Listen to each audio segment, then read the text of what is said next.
আসসালামু আলাইকুম সবাইকে। চলে আসলাম নতুন আরেকটি ভিডিওতে। আজকে আমরা বাহিরে চলে এসেছি, একটু ওপেন প্লেসে বসে নাস্তা খাবো আমার ফ্রেন্ড আর আমি।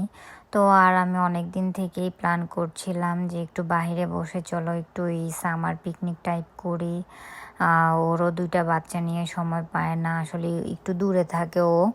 তো ফাইনালি আজকে আমরা প্ল্যান করে করলাম পিকনিকটা।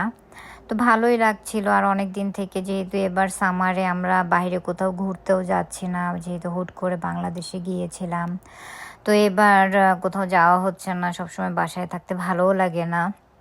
তো ফাইনালি আমরা সবাই মিলে একটু আনন্দ ফুর্তি, নদীর পাড়ে এত সুন্দর বাতাস, যদিও গরম ছিল কিন্তু তারপরেও বাতাস এত, আর পানির সাউন্ড এত ভালো লাগছিল যা বলার বাহিরে।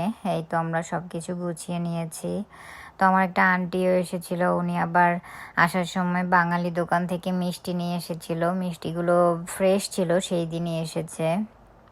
তো এই তো অনেক ভালো লাগছিল, সবাই এনজয় করছিল। আমার শাশুড়ি মাও তো ওই রকম বাইরে বের হয় না, আর আমার হাজবেন্ডের মাথা গরম ছিল, ওই রকম কথাও বলেনি যেহেতু বাইরে গরম, আর ও গরমে বাইরে যেতে চায় না।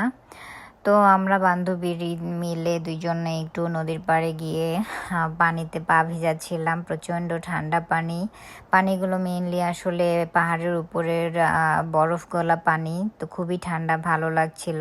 তো এই তো আমরা নাস্তা খাচ্ছি, আর আমার হাজব্যান্ড সারা দিন আমার সাথে কোনো ছবি তোলেনি সেই দিন।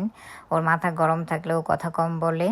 তো এই তো খেয়ে দিয়ে আমরা আবার একটু হাঁটাহাঁটি করে বাসায় চলে যাব। আশা করি আপনাদের ভিডিওটা ভালো লাগবে, তো লাইক করে পাশে থাকবেন। ধন্যবাদ।